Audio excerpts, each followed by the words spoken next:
Hello, and welcome to the November 16th, 2020 meeting of the Sedgwick County Stimulus Review Team. Today we have 3 applications to consider, 2 brand new ones, and 1 amended request. Before I toss things over to Brent, I'll do the customary roll call. Jane?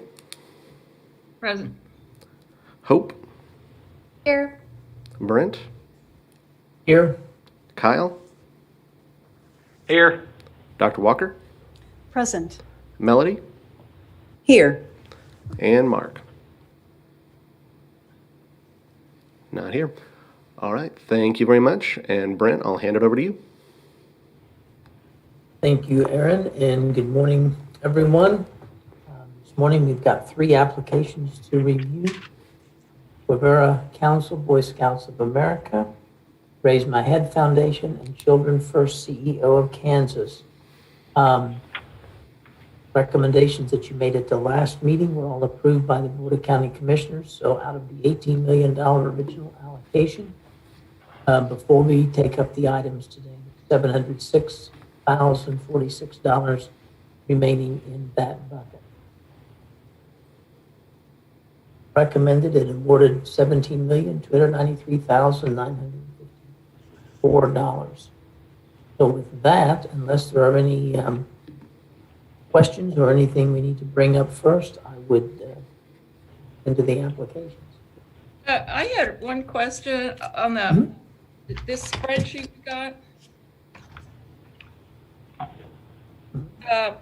I think the Ascension requests and approvals are mixed up.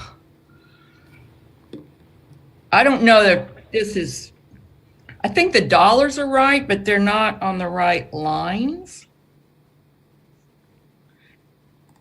In other words, there was a request for the 5.3. Well, the $4,007,093 is part of that request. Not, we funded 0 of the 8.6 million, I believe. Jane, we're running a new update on that, and that'll be reflected. That was really a work in progress when we sent that out. All right. So That's fine. I don't know that it's a big deal anyway. Okay. Anything else? Well, then let's look at the Hold on, Brent. Okay. Sorry, I couldn't get off mute quick enough. Okay. So, did we receive anything else from Wesley? And I know that there are other dollars that we not our committee, but that can potentially be accessed. But is Wesley working on a request? Haven't heard anything since the last meeting. It was our understanding that they were going to submit something, but they haven't yet. Okay. All right. Yeah. Thank you. Just a general question. Mhm. Thing is, we are now on the 16th of November, and you're really facing a November 30th date. Would we, it seems to me we need to basically be looking at reimbursable costs, not new programming. Or am I wrong about that? The time frame is just getting critical. Right. Yeah, as I was looking at the request that we're looking at this morning, the reimbursable things get much easier to fund than trying to stand up a new program. If it's purchasing something and they can get it done in time, then And that's do one we thing. know if it's even possible to buy computers in bulk right now?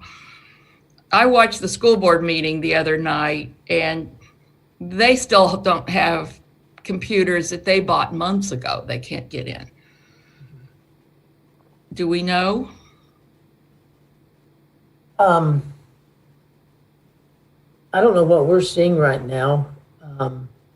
Lindsay just posted something that says we're getting quotes from Dell on computers that are into January for delivery. Yeah, So, which don't qualify. yeah. Okay, that's It what has to be that, okay, has to thank be you. that reasonable expectation of delivery by December 30th. Okay, thank you. Mhm.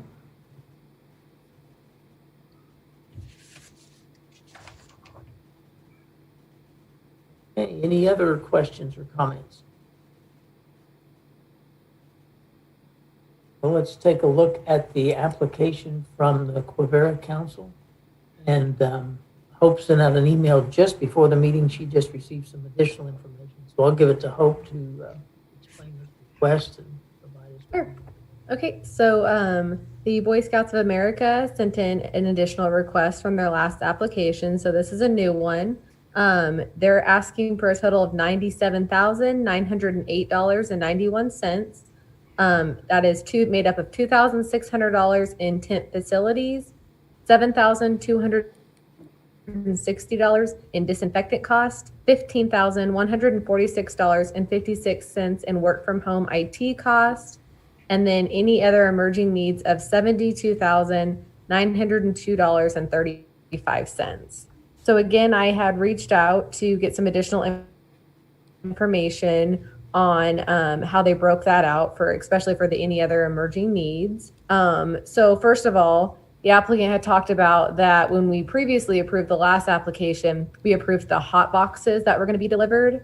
So, and the amount for associated with Sedgwick County residents was $2,600. And this amount was, he says this amount was submitted under the category because we felt that is outfitting current facilities to comply with CDC guidelines.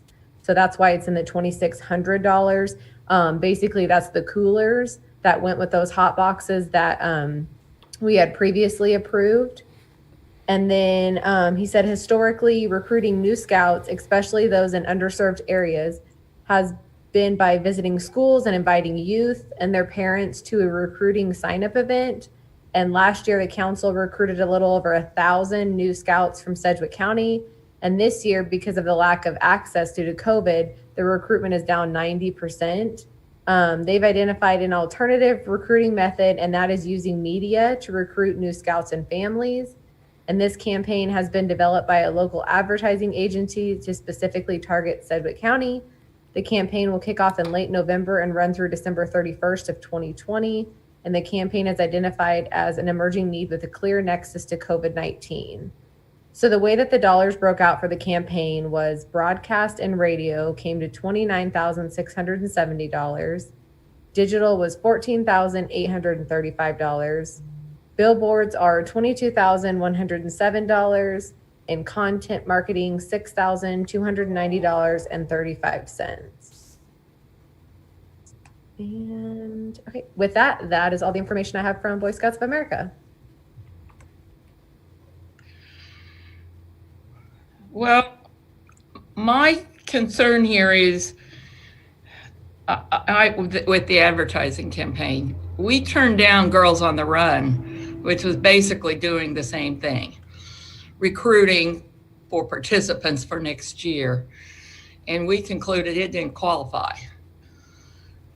So I were talking about scholarships. When we're talking, I mean, I know it's kind of the same, but yeah. To get people into their program for next spring.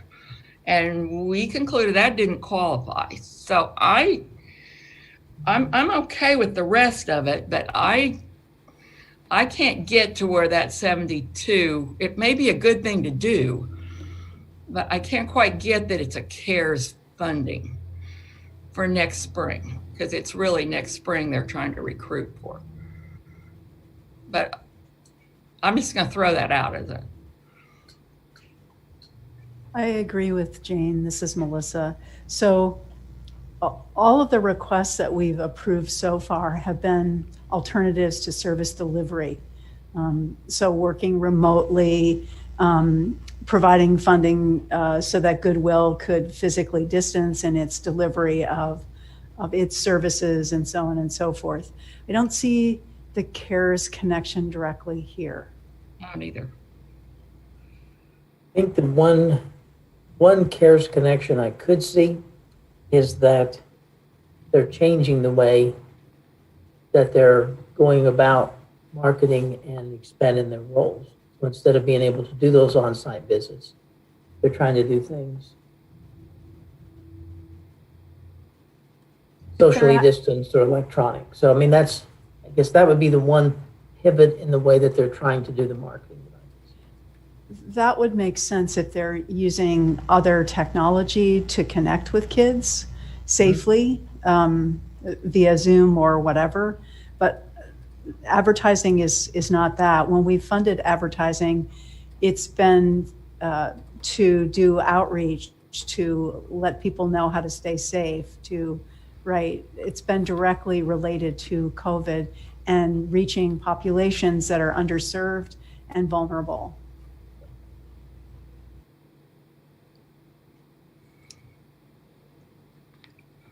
Well, I'm willing to make a motion that we approve the $2,600 for the cooler, the $7,260 for disinfecting, and the $15,146 for the smart board and video conferencing to deal with COVID. I'll second. That totals $25,006.56, I believe. I'm glad that you confirmed the math that I did, Jane. We're good. Okay, well, we have a motion and a second to approve $25,006.56 for the Quivira Council, Boy Scouts of America. All in favor signify by saying aye. Aye. Aye. Aye. Aye. Aye. Any opposition indicate with same sign. Hearing none, that motion passes. So the $25,006.56 is approved. $72,902.35 for marketing has been declined. The next item that we have then is, next agency is Raisemyhead. Hope you want to visit about that one a bit. Sure. Make sure I'm off mute. Okay. So the next application, like Brent said, we're going to talk about is called Raisemyhead.org. Sorry, let me pull that one up. I had the other one open twice.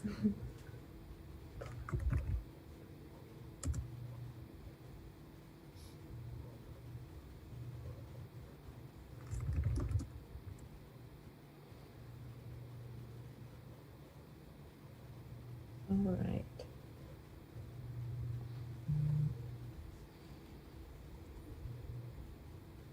Brent, can you read off the amounts for me while I'm getting this application pulled up? Oh, nope, I found it. Just kidding. Okay. Okay, sorry about that, guys. Mhm. So is this the one that's for 116,652, Brent? Yes, it is. Okay, make sure we had a couple in there for that one. Okay, sorry about that, everyone. So this request is going to be for they're asking for a total of $116,652, and the any other emerging needs bucket is $110,752, and the service any other is $5,900. I had reached out again to the applicant yesterday, and I did get a response. And they attached their budget, so I can go over what that is. So they're asking for some personnel and benefit costs to cover some of the extra time that some of their employees are having to spend on providing extra overtime. Let's read this up here.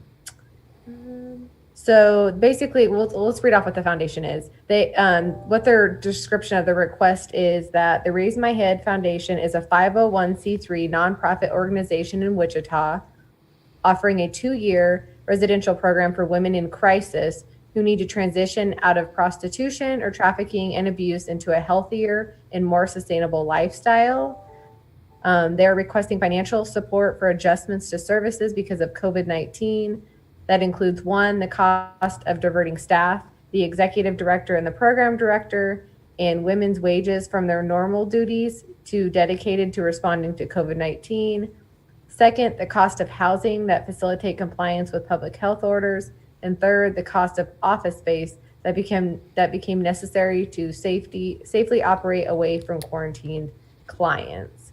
They also said that due to COVID-19, they were forced to cancel their major fundraising event with a loss of over $100,000, as well as close the cottage industry for several months. The organization is struggling to meet its financial obligations, which are necessary to operate the program for formerly trafficked women who now depend on their organization as they heal and learn new job skills.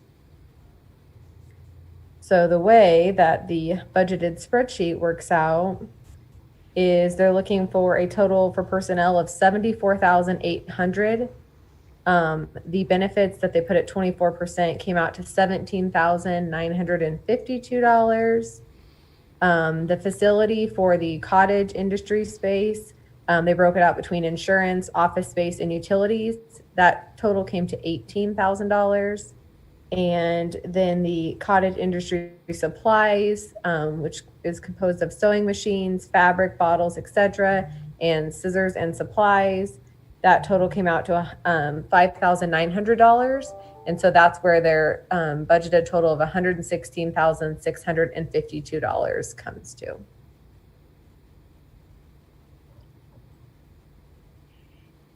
Oh, this is Melissa. Thanks for that detail. It helps. I just want to make sure I'm understanding it. So the costs associated with the cottage industry is $18,000 for occupancy and $5,900 for what? Okay, so that says for the cottage industry supplies. That's what the $5,900 is. Yeah, like the sewing machines, fabric, scissors, things like that. Okay. And the $74,800 is for remote working of staff, and it says I'll read the breakout on that. So that $74,800, it says the executive director oversight. That's $5,950. This is project director time is $41,650, and then women's wages comes to $27,200. And those wages are associated with the cottage industry. I don't know on those top three. Mm-hmm. The only thing in the application it talked about was that they're having to move some of their time to other things. So that could be a good assumption, but I don't know 100%. So, and these wages are during the 2-month period when the cottage industry was closed, or? No, I don't think so.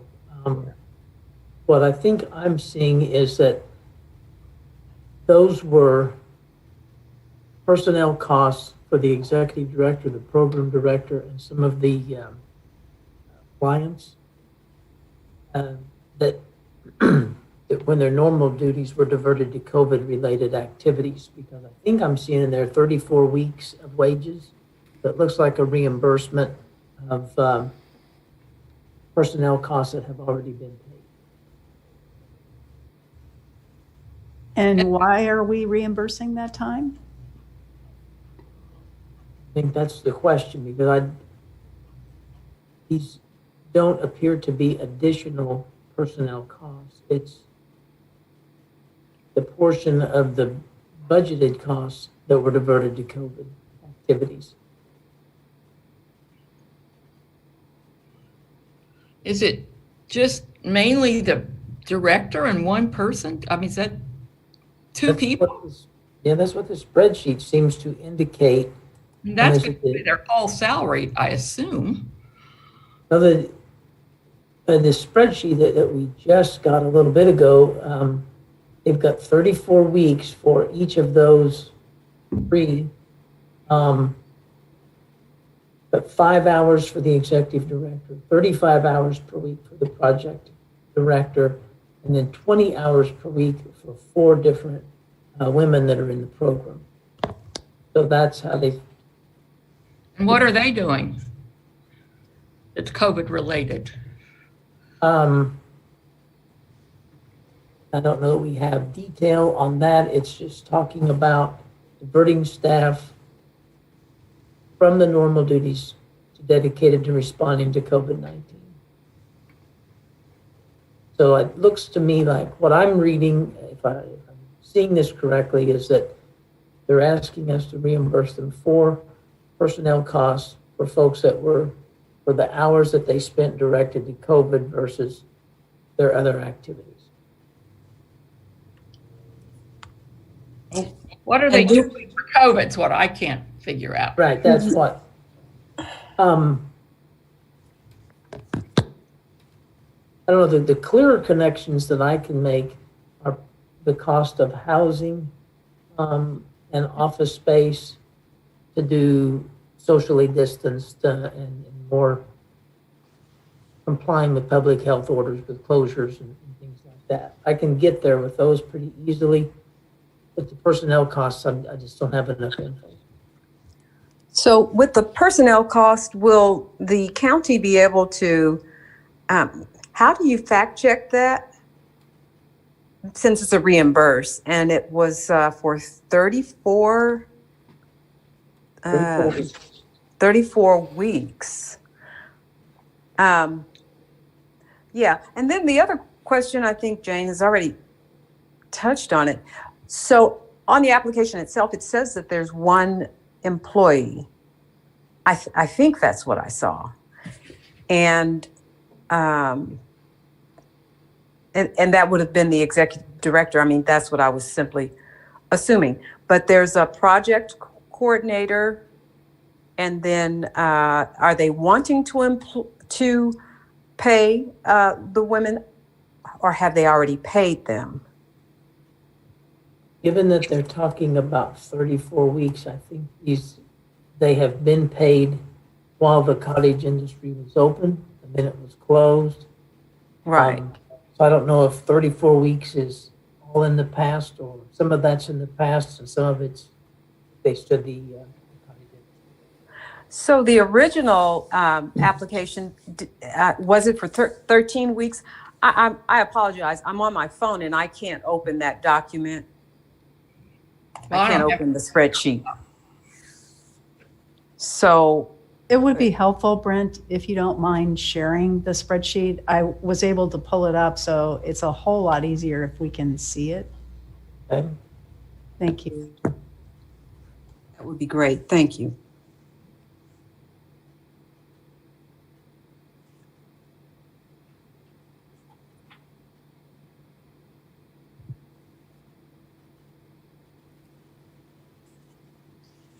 Can we see it now? No, I lost you. Yeah, I can see it. All right, so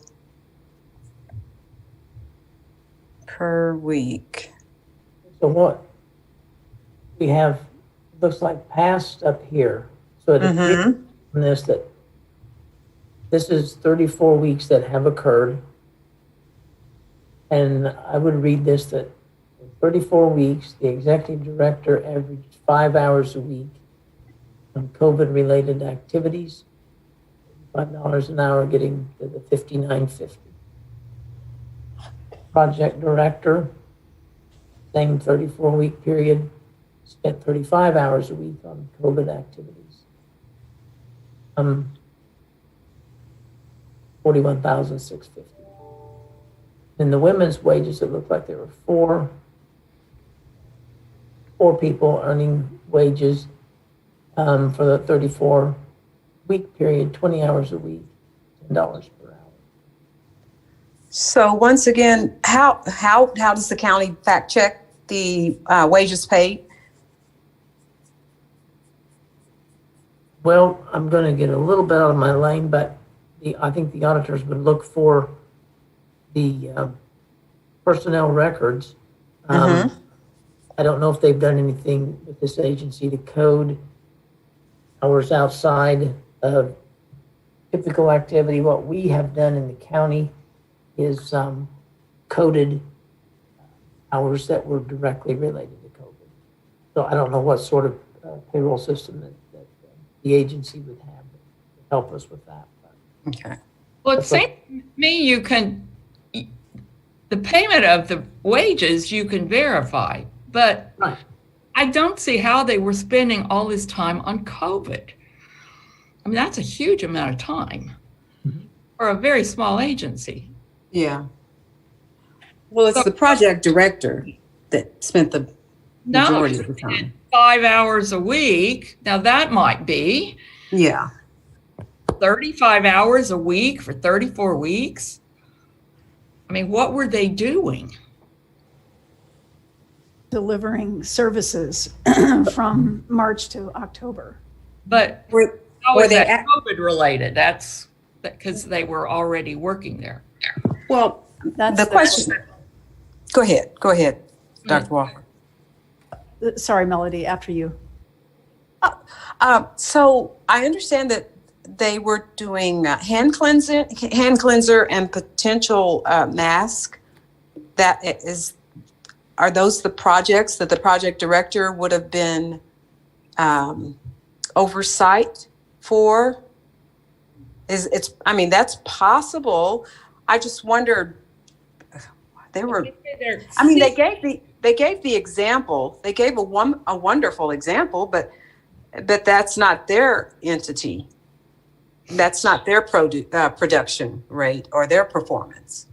So I don't know what they actually produced. I think what they're producing are masks and hand sanitizer, which, if that's what they are in fact producing, is directly COVID related. And if those things were being produced over 8.5 months from March until October, until this 2-month period when they stopped production, whenever that came, I assume it came in mid-October to the present, then you would only be able to count the wages of the 4 residents who are working on producing those things, the person who oversees the cottage industry program, which probably requires a full-time person, that makes sense to me, and a little bit of the executive director's time. So basically they're asking for reimbursement of these costs.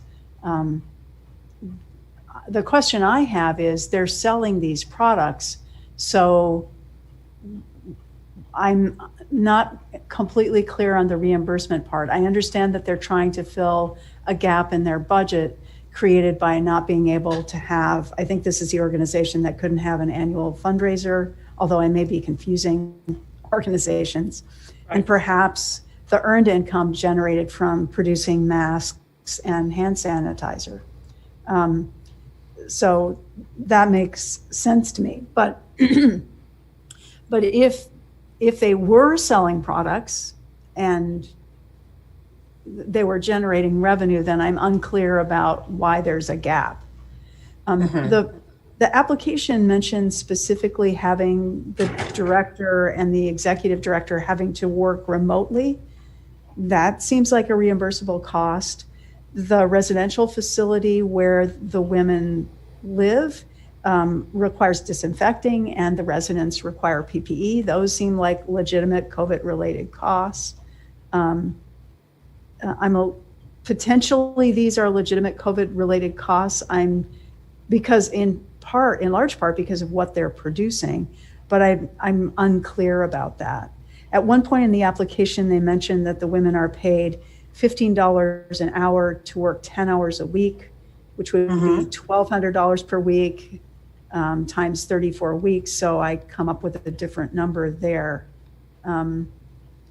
This detail, the budget detail, is helpful, but it doesn't answer all of our questions, as Melody has pointed out.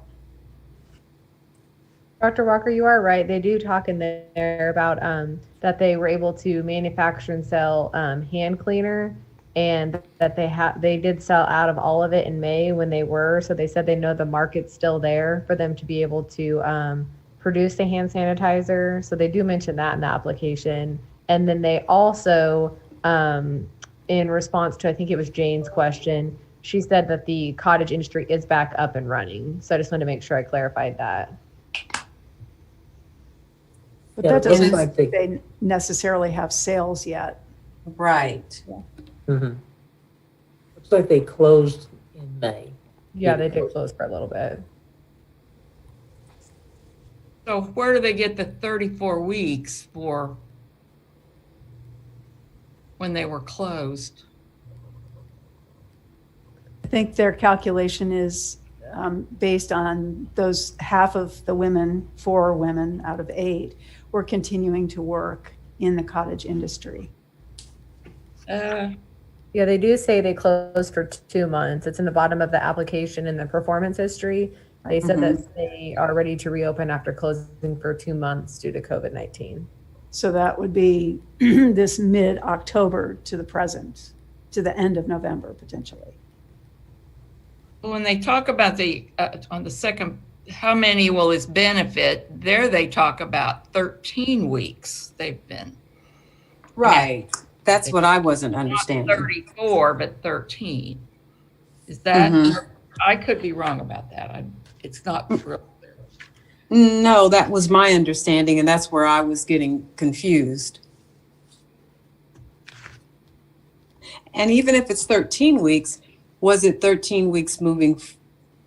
Is that a projection, or was it meaning moving forward, or was it for reimbursement looking backwards? This budget appears to be reimbursement from March to mid-October. Okay, so the 13 weeks is relevant to, It's not. They're asking for 34 weeks. But what were they doing for COVID in those 34 weeks? That's what we've never gotten answered. I think that until recently, the cottage industry was producing hand sanitizer and masks. and were they selling those? Were they selling the products? Yes, I think they were, but we don't know if they were producing these products and selling these products. I don't know.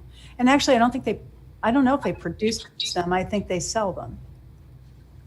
That they produce the masks, they sew the masks, but I don't know where they get this hand sanitizer from, if they make it or they're selling it. Unclear about that. Well, I would think hand sanitizer is a viable industry going forward, but I don't think sewing masks is sustainable. Personally, we're drowning in masks right now. That's a challenge. Masks are gosh, there's a lot. They are everywhere. I don't think we have to assess their business plan, just their request for funding. This is true.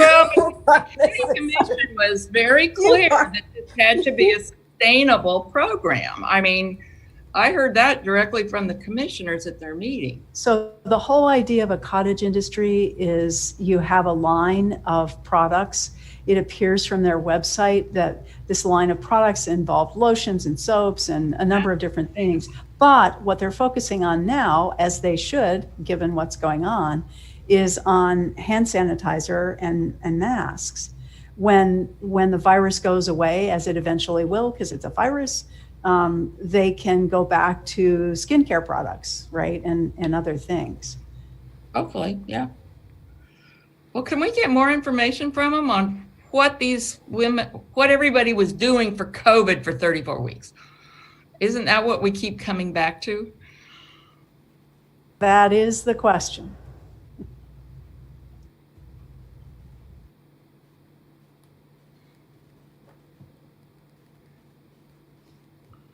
Or we could approve the space and some of the supplies and hold off on the payroll, but that's the big part of their ask is payroll. Are there any additional questions you guys would like me to send that maybe we could get a response and come back towards in this meeting or for next meeting? Or what were you guys thinking in terms of the payroll? If you can get it today, that'd be great, but. I'm not clear, Hope, about how they calculated the wages. Not either. Essentially, what they're reflecting is doubling the hours of the women who are working in the program. Unclear about that. I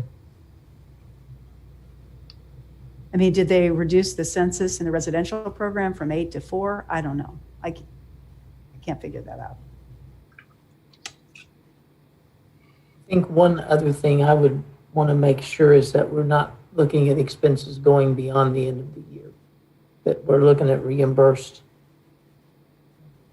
I agree. reimbursing for things from March 1 to 12/30. Mm-hmm. Well, okay, so 12/31, are you saying, okay, that they would have to submit that information for reimbursement from this period, period, for the whole period? Yeah, well, the eligible time period would be from March 1st to December 30. So if there's quantifiable COVID-related personnel and expenses that we would reimburse for, that would have to be between March 1 and 12/30. And then where they're talking about future on the supplies and so forth, just make sure that we're talking about things that would be incurred before the end of the year.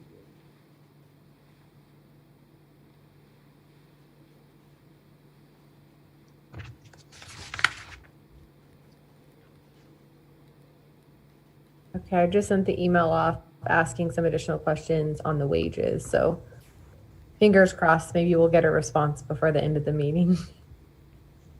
I might also point out that they appear to have received almost 16,000 from the PPP, which should have covered part of the payroll, which we can't double dip on.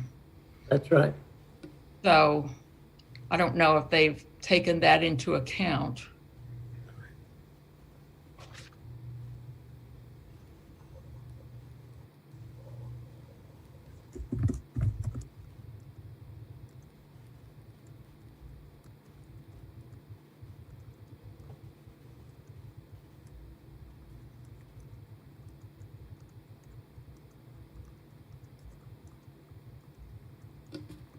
Okay, any other questions?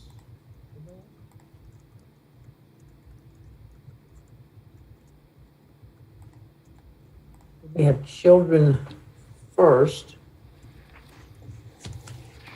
as our third one to look at today. They are requesting $294,947. You want me to visit about that one, Hope, while you send an email, or are you prepared to? I just got it sent out. Thank you, though. Mhm. I actually have this one pulled up, so I won't be stumbling around.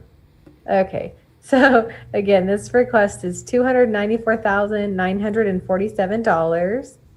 And this one is broken out by any other emerging needs is $98,249.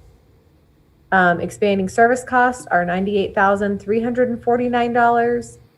The food assistance program, $13,300. Mental health support cost of $4,093. And service any other of $80,956. And basically, for Children's First, they said due to COVID, Children's First adjusted services by one, diverting educational support staff to assist low-income essential workers and their families with finding rental assistance, as well as the distribution of emergency food boxes.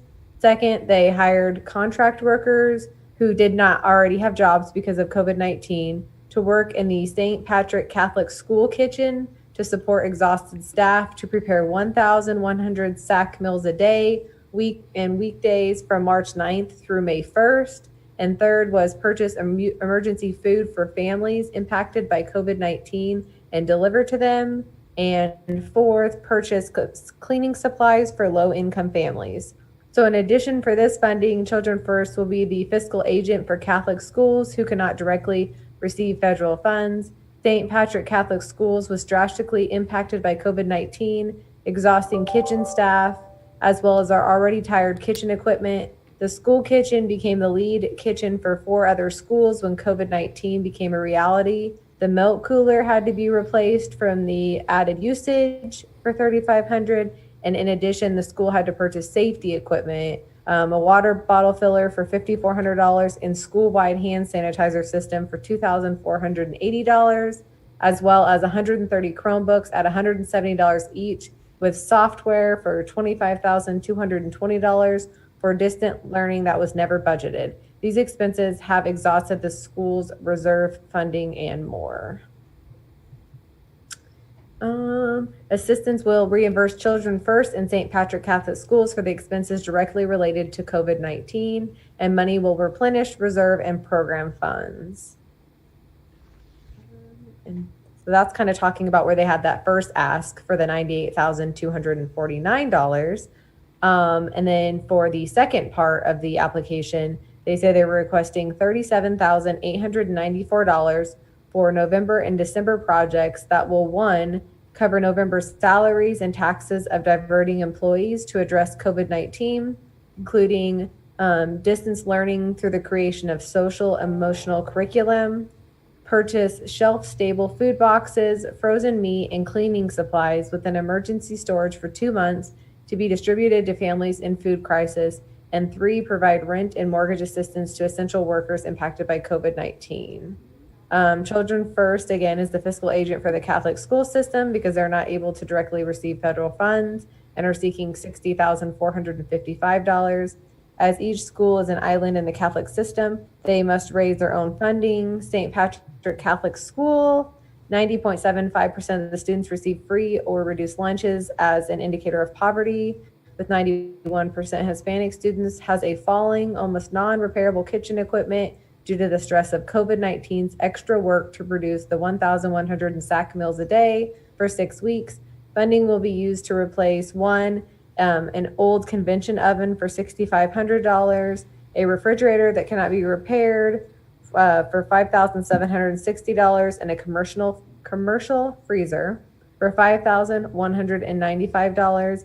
In addition, current technology has always been a struggle for Catholic schools, but now it is imperative that they find funding. Within the November guidelines, the following schools will purchase technology needed for distance learning: All Saint Catholic Schools for $5,000, Holy Savior Catholic Academy for $10,000, St. Anne Catholic Schools for $10,000, St. Joseph Catholic Schools for $5,000, St. Margaret Mary Catholic School for $10,000, and St. Patrick Catholic School for $3,000. And all these schools receive social service support from Children's First, and the schools with the highest percentage of students in poverty have received the larger funding requests. Sorry, I know that was a lot. And then again, they kind of talk about their meals down in the bottom, and they say each food box has 5 dinners, 5 breakfasts, and snacks for 4 individuals, and those cost $45 per box. So $7,800 for additional shelf-stable food. And then the average rent assistance is $650 per month for an average of 5 people in the household. And the request of $12,500 could impact 19 families, an estimated 95 individuals. So with that, I know that's a lot of information.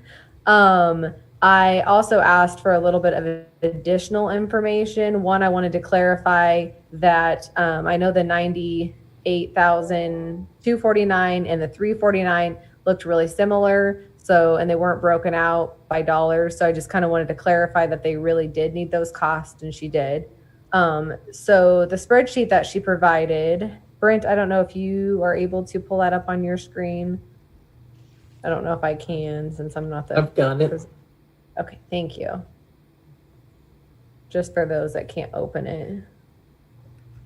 Okay, so it says Children's First, the past amount for the $61,649, and the future, trying to see how she broke this out, is the $37,894. That's where it comes to the $99,543. And they have little tabs down here, which kind of breaks out each of the requests that they're asking for. So for example, the $37,894 that's in the future is that second tab, which says future. Here they're talking about, let's see, the executive director again, 4 weeks, 5 hours a week. That comes to $612.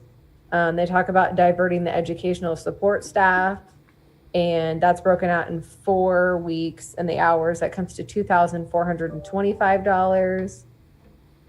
They have facilitate distance learning. That's going to be $3,000. And then they break out the food programs here. That comes to $13,300. Housing support for rent assistance is $10,000, and mortgage assistance is $2,500.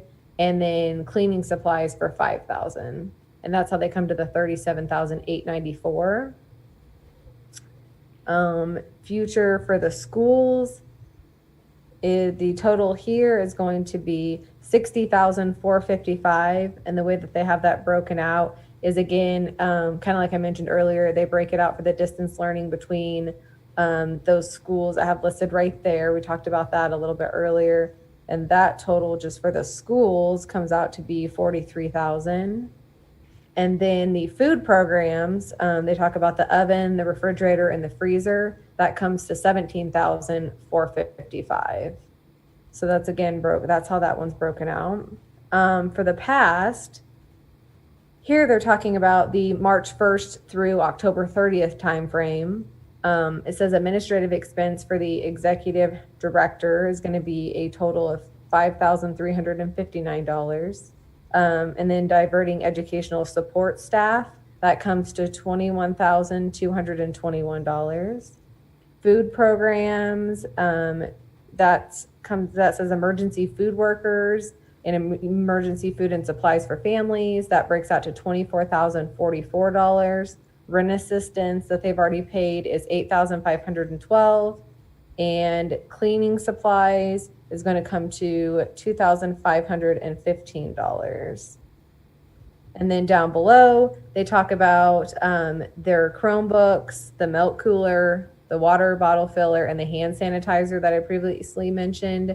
That whole total comes out to $36,600.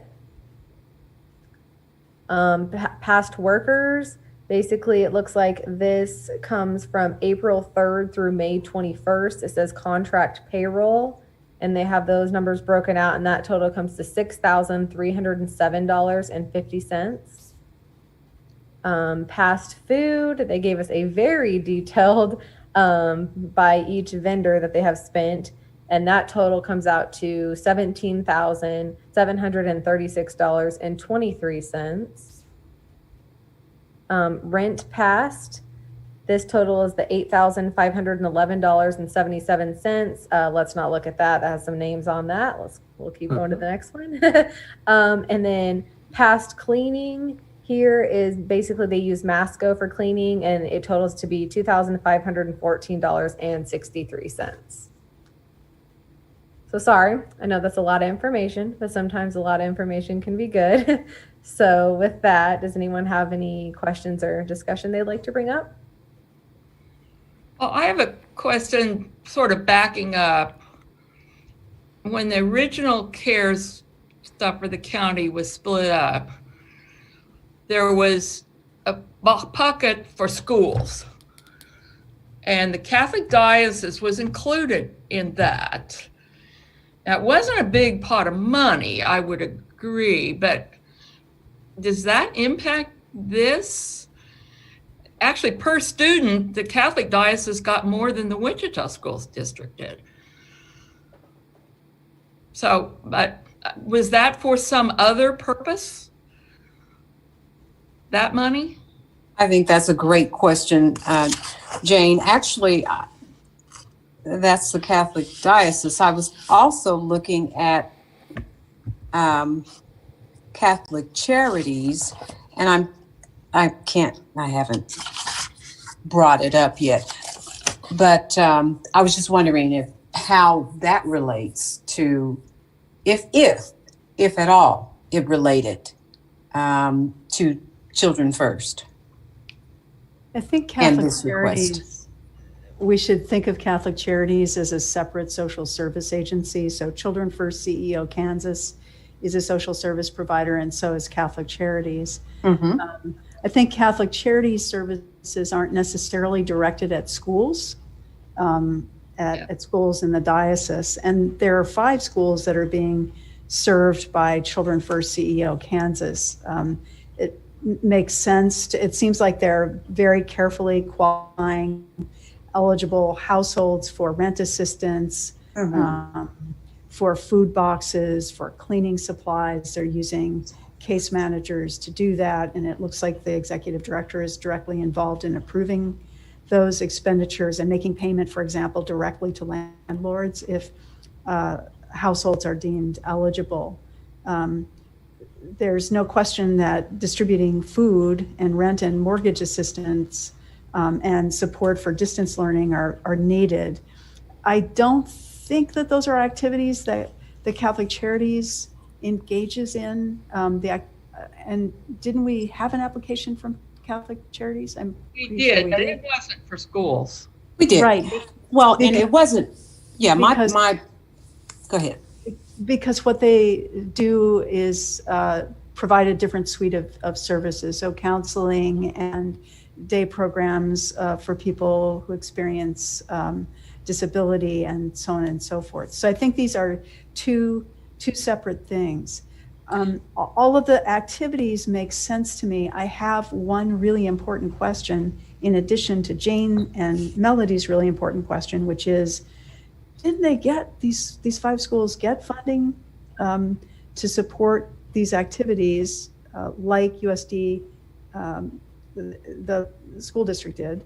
And that's the first question. And the second question is, I guess I have 3 questions. The second question is, I don't know my parish schools well enough to know if St. Joseph, St. Anne, Holy Savior, All Saints, and St. Patrick. I mean, I know about St. Patrick because the application addresses it, but are these schools serving multi-generational families with essential workers who are more vulnerable to the virus? I think they probably are. Holy Savior is the one, I believe, out there off of like 13th or 17th near WSU. St. Anne's is in South Wichita. Right. That's one thing I like about the St. Pat's Act is that hits the Hispanic community. Right. Because that's up just south of 21st Street on Arkansas. So that's a very Hispanic neighborhood. I'm not familiar with St. Margaret or St. Joseph, but I do think they are hitting the low-income schools. Okay, that's helpful, thanks. And then my last question is, all churches are automatically 501c3 organizations. They don't have to apply for tax exempt status with the IRS. They don't have to have a letter of determination. They should qualify for this funding directly themselves. Why is Children First CEO Kansas acting as a pass-through for this money? I don't get that.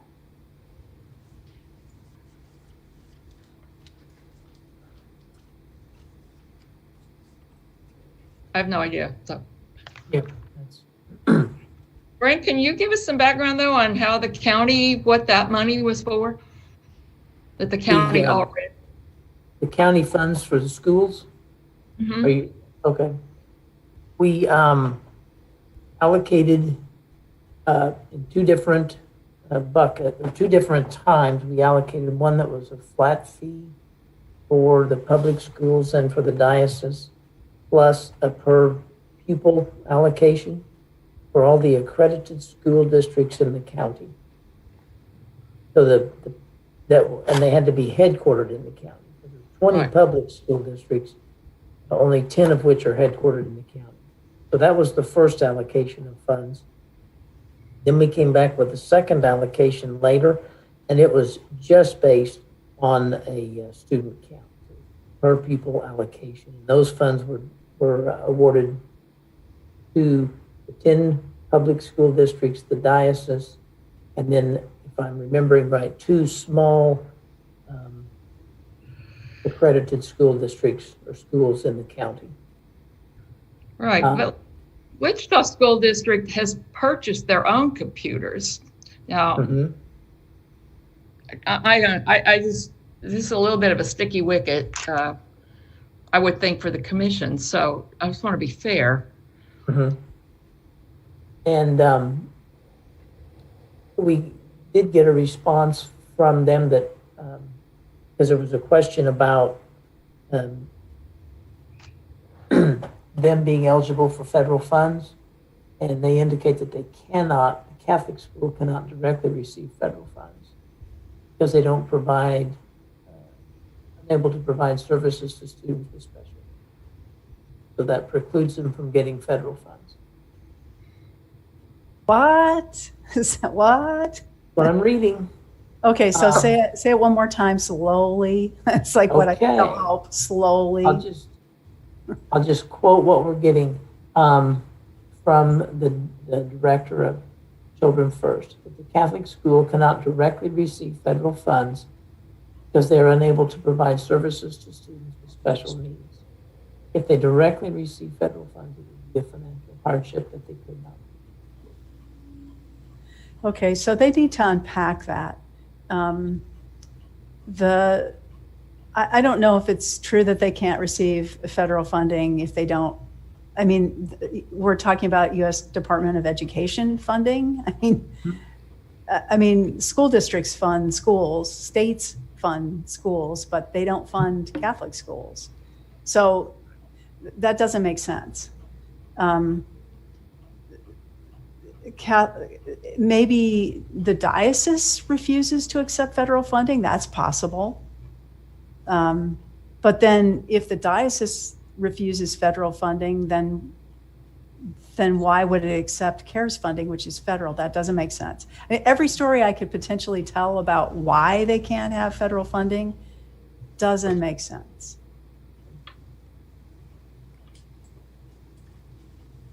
So this is probably a diocese question, not a Children First CEO Kansas question. The diocese would know whether it can accept, its schools can accept federal funding. And Catholic Charities receive, which is right, connected with the diocese, is supported by the diocese, gets funding from the diocese. They get federal funding. Office, go downstairs. I'm on camera. They can see you right now. What do you need? Is that Yeah, not for a while. I'm on camera though. Go downstairs. is that why they might be acting as a pass-through? I guess that's the question I have. Well, that's the argument that they're making, but I don't understand why. If these schools can directly receive CARES funding, if they're saying they're going to manage the money, right, in some kind of way, then it might be to the school's advantage to have this nonprofit agency be the pass-through. But I don't think it's because they can't receive federal funding. Could be wrong. Well, they got an SBA. I'm happy to be. They got an SBA PPP loan of $27,000 There you go. That's true. Good point. federal funding. Yeah, except the schools didn't get that. I think the That's true. agency. Right. Yeah. Right. The diocese probably did. That wouldn't surprise me. I don't know the answer to that, but that's findable. Well, when we were looking at the Catholic Charities application, I pulled down their financial statements just to look to see where their funding came from. And there's federal money there for sure. Well, can we ask that question? I mean, we can. We can ask it, but we need to ask the right person. So I don't think necessarily that anybody associated with any of these Catholic schools is going to have the answer to that. I think it's a question for the diocese. Okay, so once again, is that who we're going to? Do we need to speak with someone at the diocese? Yeah, there's, I can't remember the person's name, but there's actually a person who answers questions like this for the diocese. Wendy Glick will know who it is. Okay. I've forgotten.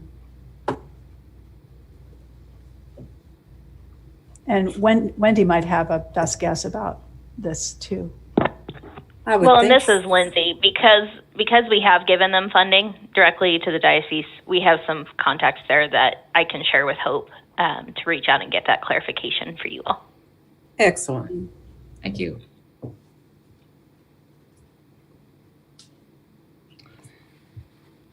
I have a question on just for the committee on one other piece.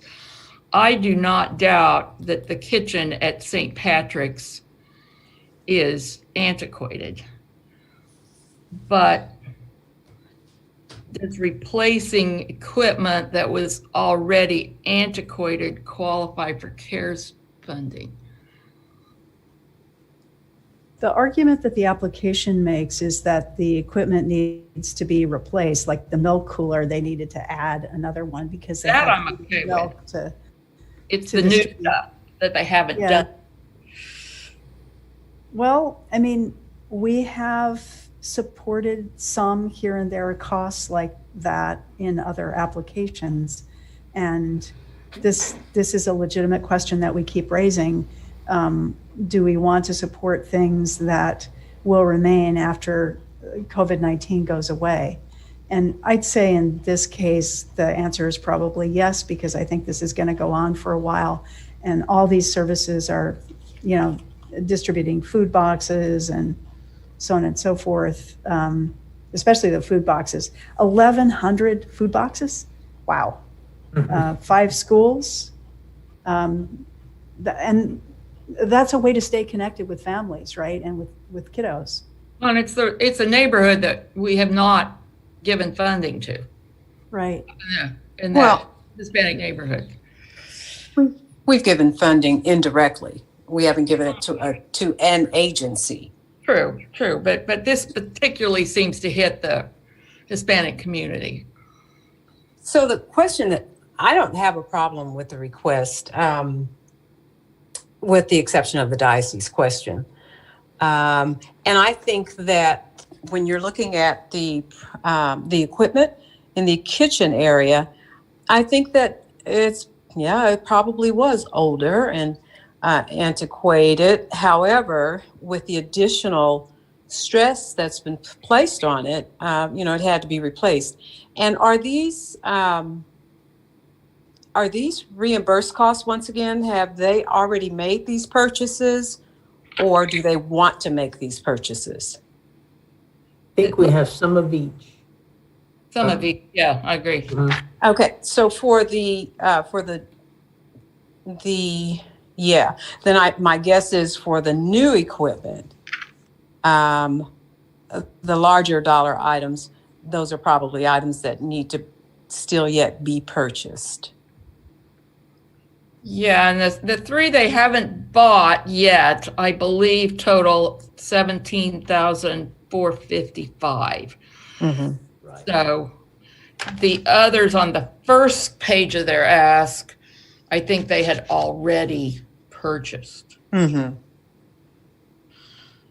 I'm not sure they had bought these Chromebooks because they want 130 for just St. Pat's for $25,220, and then the rest of this is for the other schools, which is another $43,000. Yeah, I think. am concerned with the county buying. I don't know. I don't want to get controversial, but to me, that's an expense the diocese should. I mean, these are their students, so the Wichita schools purchased them for all the Wichita school district. Right. Is that a fair county expense? Well, I think that No. you've asked the question. You've asked the question as to, from a county perspective, did we upfront the monies as we did for, and maybe I just wasn't following along, as we did for USD 259, did we indeed do that for the diocese? Mhm. Okay, so we did. Yeah, we did. Okay, then what? Okay, then I'm thinking that they're able to either confirm and or substantiate their additional request or to be able to state that they never received any. And then the diocese, if it's really a question that we have, the diocese once again is the go-to to find out how they utilize those dollars, and why would these schools be requesting these additional dollars for these items? If So I it's know Brent mentioned a little bit earlier that they have received funding. So we did get kind of a breakdown that they did get $154 per student. But from Sedgwick County, the Catholic schools in Sedgwick County, they received $406,297.78. And then the Federal CARES Act via USD 259, they received $700,000. So that's $1,106,297.78. And the total number of students enrolled is 7,214 for Catholic schools in Sedgwick County. So that's how much money the Catholic schools in Sedgwick County has received thus far. Say that total again, Hope. Sure. Sorry, let me pull that right back up. The total is $1,106,297.78. But we don't know how that funding was distributed. I mean, we don't know which schools got it. No, I don't think so. So that'd be another question for the diocese. These 5 schools, how much of that funding did they get?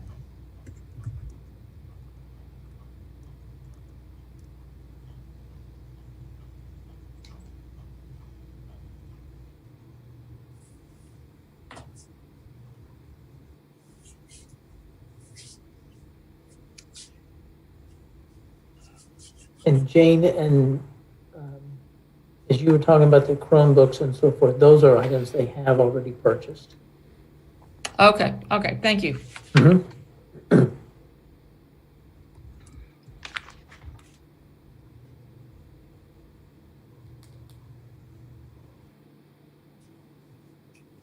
That's not what their app says, but I mean, what about they purchased the ones for St. Pat's, but did they purchase these others for the other schools? They got Chromebooks in 2 different asks. Mm-hmm. Right.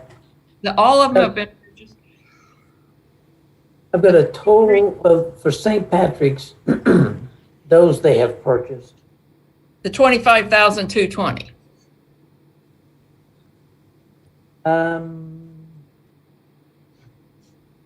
Yes. Okay, but what about the 43,000? Locate that.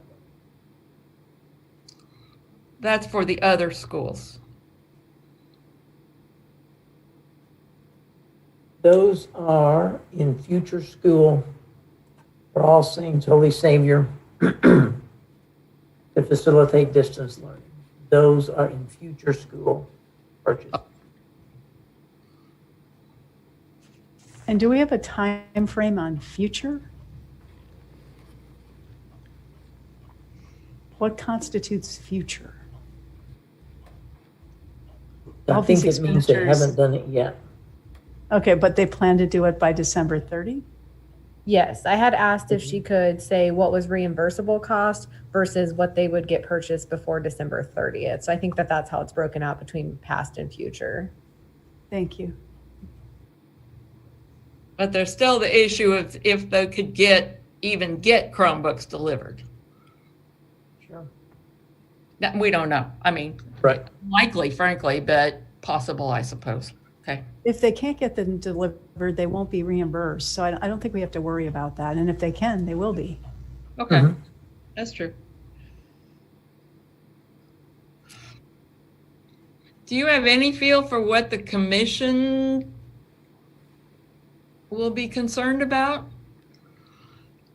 with funding one school system over another?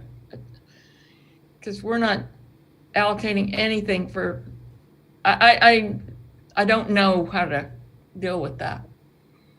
Everybody had a fair shot at this money. So if USD 259 wanted to apply for additional funding, they could have.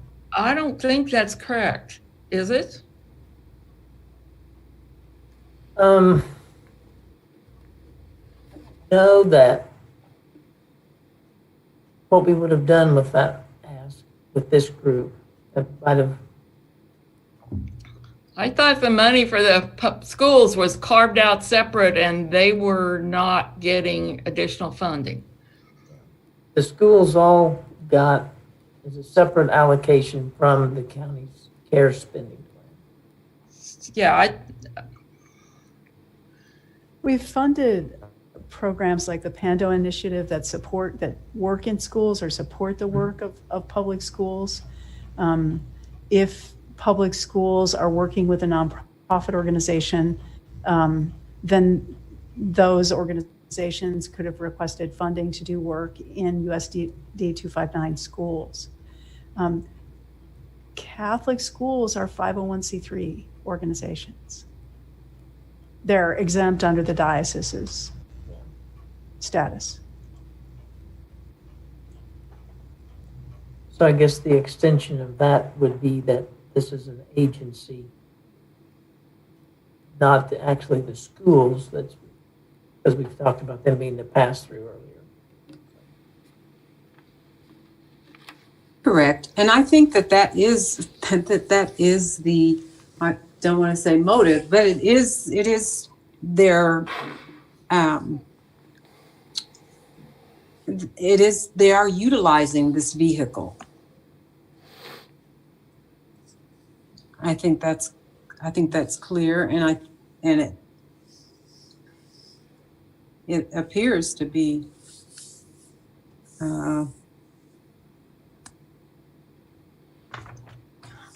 not, I don't want to use, it appears that we can actually that it can be done if we so select to fund it. Mm-hmm.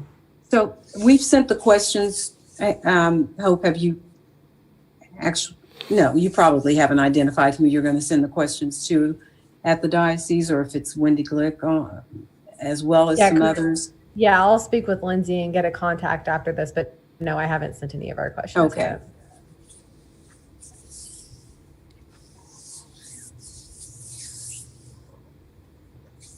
So if you guys would maybe kindly give me a little summary again of what exact questions you'd like me to ask, I would really appreciate that, just so I can make sure I ask it correctly. There are really two questions. One is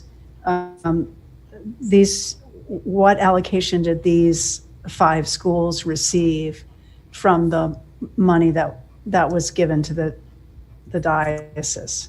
And then we have a question about the tax exempt status of the schools. Are they 501c3 organizations? The answer to that, I believe, will be yes. And then finally, are these schools able to accept federal funding? And if not, why not? But is that question germane? Meaning, because if it's the entity that's requesting the funding and the entity that will indeed fund these organizations, are we working with the schools or are we working with Children First? So this is a Lindsay and maybe Whit O'Brien question, but all along we've been pretty consistent. We've been following where the dollars ultimately are spent and asking the question, is it a CARES related, a COVID related expenditure? So I think the same logic would apply here, but I'm unsure. Yeah, I mean, I think it always needs to be necessary due to COVID-19.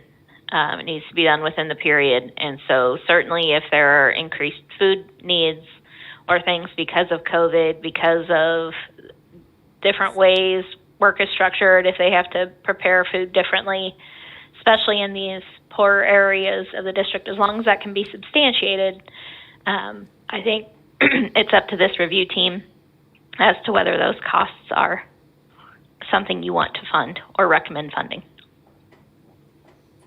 But certainly when Hope gets the responses back, I'm more than happy to pass that along to Widow O'Brien's and get an official response for you for your next meeting. Thanks, Lindsay. I think that would be good.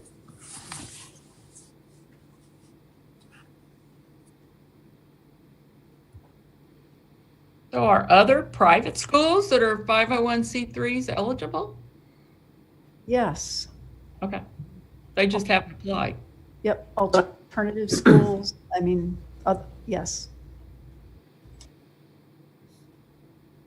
You might also, if you're asking questions, Children First, they did get 27,000 of SBA. Is any of that included in their ask? I think that's a qualification question that's on the application. It's just like, have you ever gotten a federal grant? No, the PPP money, they it has to be for payroll and rent, so they can't double dip with that money. Oh, I see what you're talking about. I thought you meant. SBA is the PPP loan. Okay. That's who it's for. So we can't reimburse expenses that were also covered by that. And I don't think any of these school-based expenses were. It would be the payroll at Children's First would be the issue.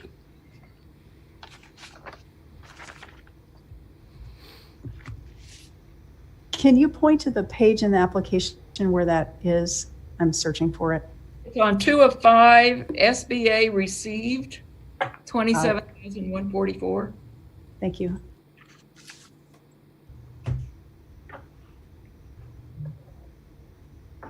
And I think it'll be beneficial when we finally do. I didn't get a response back from the last application yet. I'm assuming we might not get that back for Raisemyhead, but I think we definitely need to, if the team would like to, get an opinion from Widow O'Brien on the personnel expenses, just if they're appropriate and if they're eligible for us to be able to reimburse those. I think it'd be good to get some clarification on that.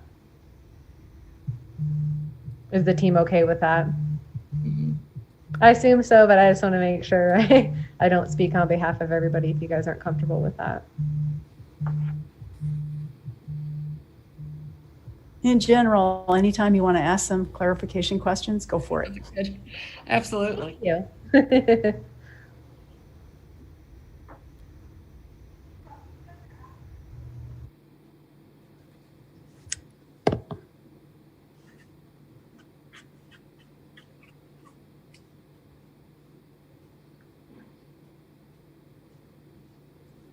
Jane, are you talking? We can't hear you. No. Oh, okay, sorry. I thought you were talking. I'm talking to myself. I'm sorry. Okay. The hazards of being on video. Yeah, I know. I'm learning that today.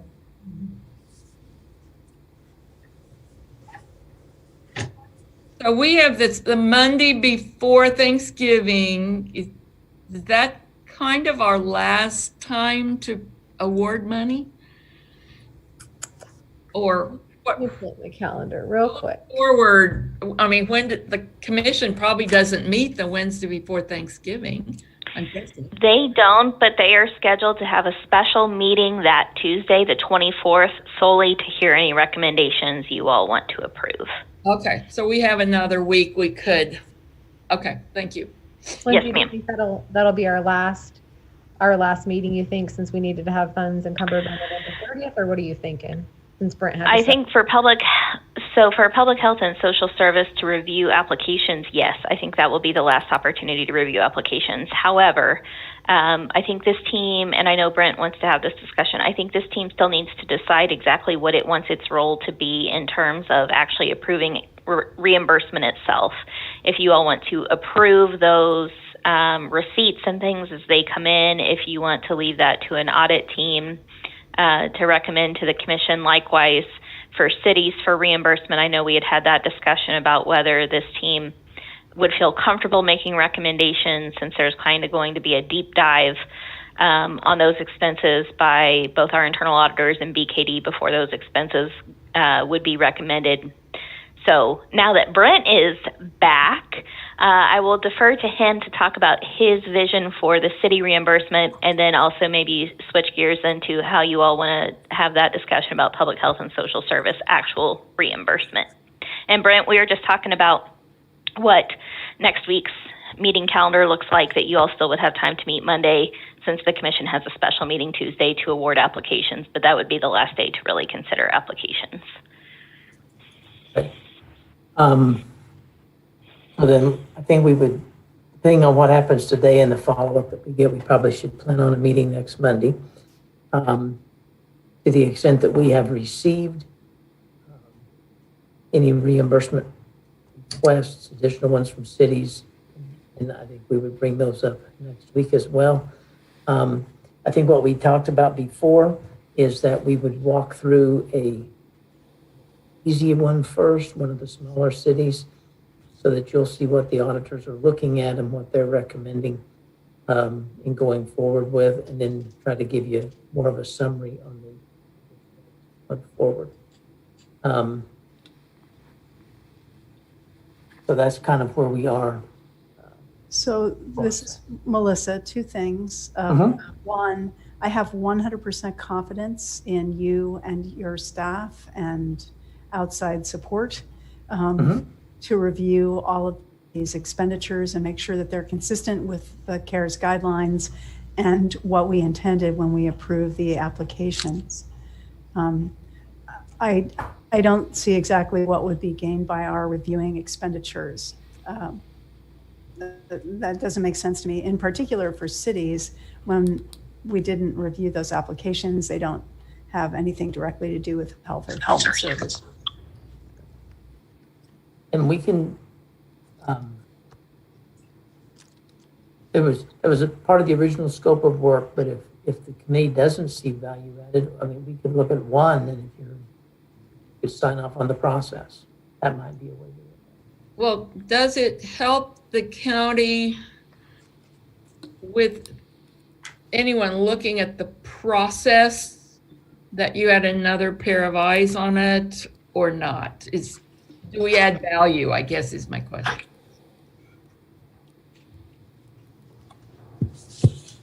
I think I would hate to say that no, you would not add value. I think that there would be some value added to maybe just a review of the process and maybe bless that, and then if you see any deficiencies in that process. But we're working with the consultants in standing those processes up as well. So if there's anything that you felt like we were missing, we could incorporate that in. But then maybe the committee doesn't need to review those municipality, those requests for receipts and requests for additional funds. Calling on the committee to give you feedback on the process makes sense, but the only person here who's qualified to actually review expenditures is the accountant, Jane. Well, I don't know. I'm actually probably Kyle and Mark are in some respects more. I think good. One thing I think from a city, like for me being on the other side filling out stuff, Brent, with these nonprofits and public health, I mean, they haven't had, did they have access to this grant portal like we do as cities where we have certain categories we have to fill out things in? I mean, it's a little bit different process in that perspective, right? They do have access to the portal. Okay. So they're submitting things online just as the cities are. So they're getting classified in these different categories and kind of like that, like we are. Okay. Right. And those, categories based on the guidance. Go ahead. Oh, sorry, Brent. I was just going to say we have certain categories that we have to report on as the prime recipient to the Treasury. And so it has been recommended that we build Salesforce, which is the portal everyone's using, to match those categories that we are then required to report on to make our reporting a little more seamless, because we have a pretty quick turnaround from when all of our recipients are turning in documentation to when we have to turn it around either to the state or to the feds. Gotcha.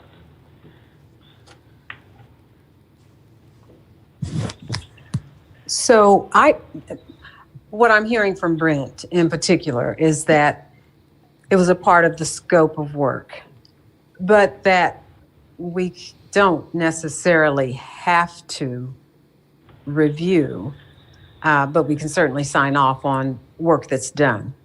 Is that what I'm hearing from you, Brent? Yes, and you could, and I guess now I'm saying even you could sign off on the process that's being used.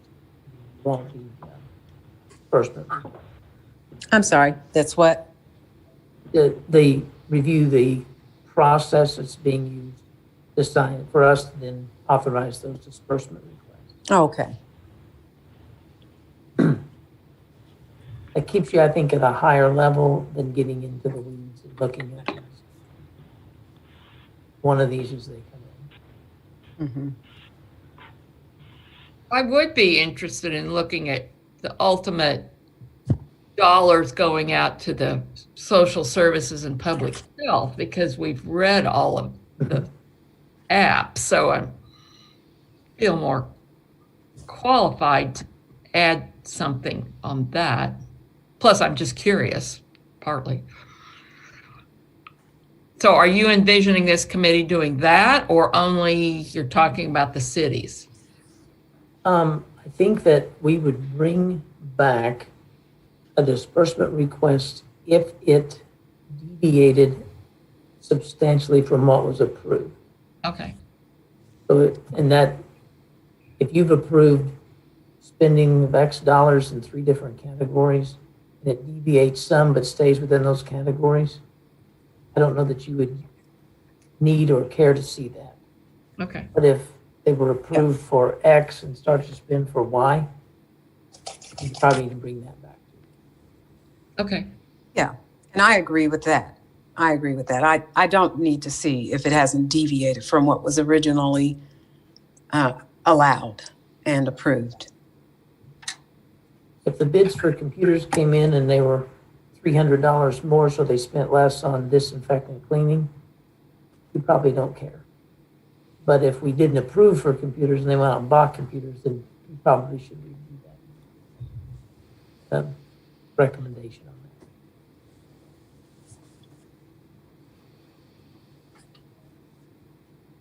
that. Okay, so have we come to a conclusion from a committee perspective on the disbursements for the municipalities?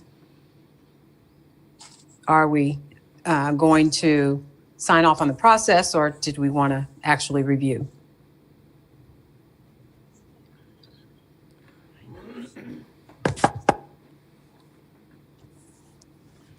Well, could we look at one? I'm not sure what we would be reviewing yet. I don't have a picture. Why don't we walk through the first one, and we'll walk through the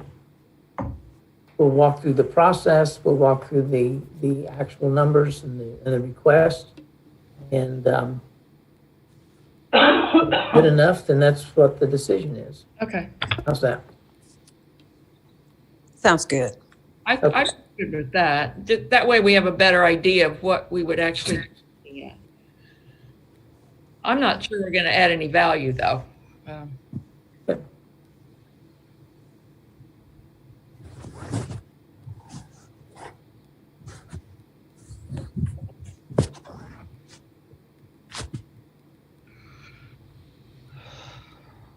Hope, have you heard anything? As she stepped away for a minute. So I don't know we've heard anything from those agencies that we're requesting additional information from. Have you Sorry heard about anything? that. Brent, were you guys looking for me? I had to step away for a moment. I'm sorry. Okay.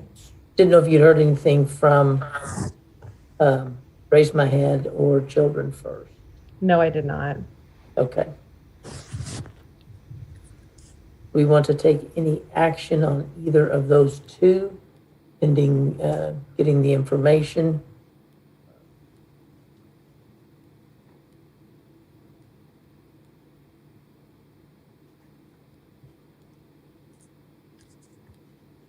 Not if we have another week to do.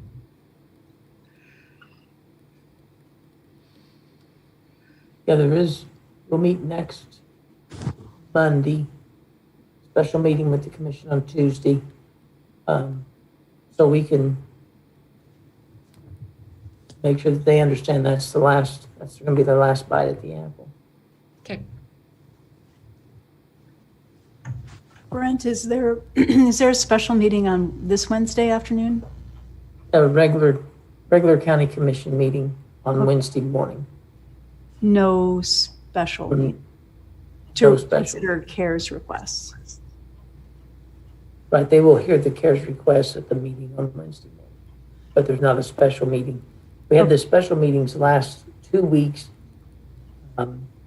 One was the Wednesday after the election, which is typically a day that the commission does not meet. And then last Wednesday was Veterans Day. Let me ask the question a different way. Is it your plan to present the applications that we've reviewed once we have answers to these questions? Do you want us to gather before that meeting this week? Or just wait until Monday? Part of me says we might want to meet again because to the extent there's going to be an attempt to buy technology, another week probably closes that window for them. Yeah, I agree. So if we can get answers back, we could try to do something. I think the commission will be in the chamber tomorrow morning for their regular Tuesday morning meeting. I don't know if, assuming we can get the chamber, then we could do something on the afternoon. There's a WSU Foundation board meeting from noon to 5 tomorrow. I can't. Okay. Okay.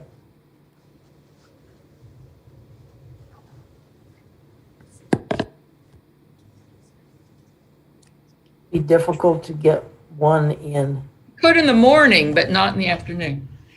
Tuesday morning? Okay. This morning, Well, then, yes. there may be an opportunity to do something after that staff meeting tomorrow morning. We can just look and see, and it's dependent upon getting the information and getting it out to you before then.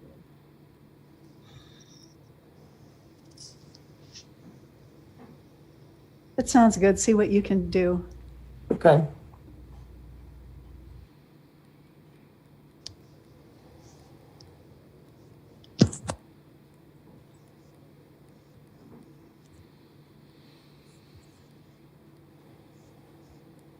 Going beyond that, I think there's some interest in the commission recognizing this group for all the work that you have done. There are meetings in December. Do you have availability on December 2nd or December 9th to attend a commission meeting? Assuming that we're still meeting with in person. I think they just would like to recognize the work of this committee publicly.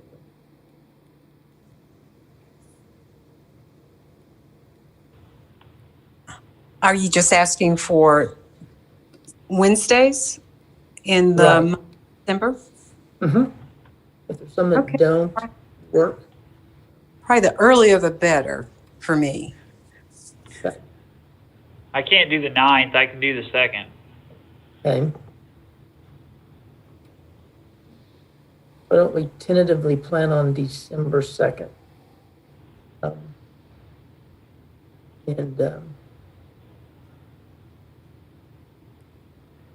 Recognition in front of the county commission. Thanks for all the work. Sounds good. All right. It has been a lot of work. Yes.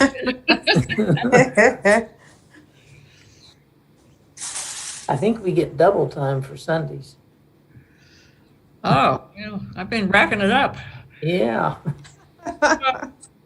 Before we go, I would like to say how much I have appreciated this committee and working with you all. It's really a good committee, very dedicated people, and it's really been an honor associate with all of you. So. Well, thank you, Jane. And ditto. It really has been a pleasure to, sometimes we would spar. And I would say certainly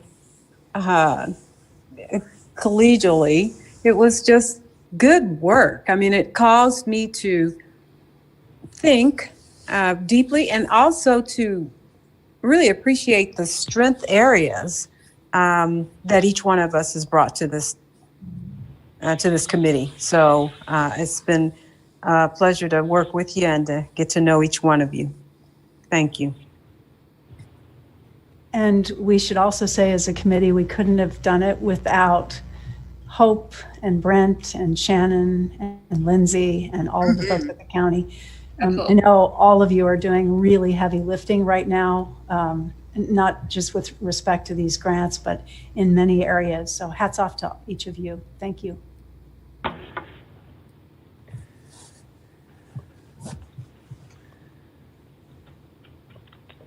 Well, we have a team member here at the county who has said this is some of the most important work he's ever done and thinks he will ever do to try and make impact on the community. So I do think it has been hard for all of you.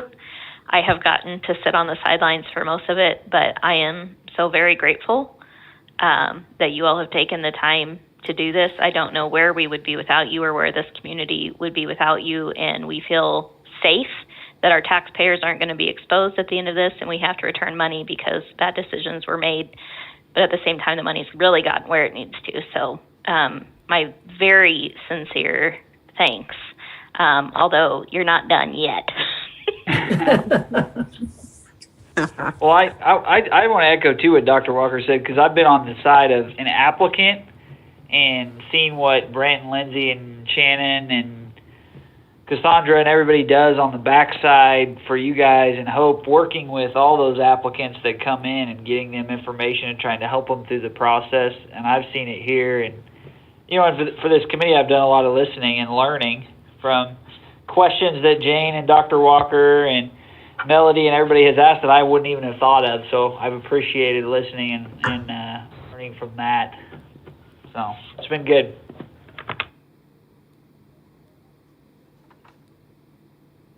I guess I would just say that I do appreciate all the work and the expertise that everybody has brought to this process. I have definitely learned a lot. As Lindsay mentioned before, I've been in local government for over a quarter of a century and have done a lot of things that I thought were pretty meaningful, but nothing quite like working with CARES and seeing funds actually making a difference and being right there. My eyes have been opened a lot. So I do appreciate that, and it's been a tremendous learning experience. And I think my hats off to everybody on this committee for all the work you've done. It's been good.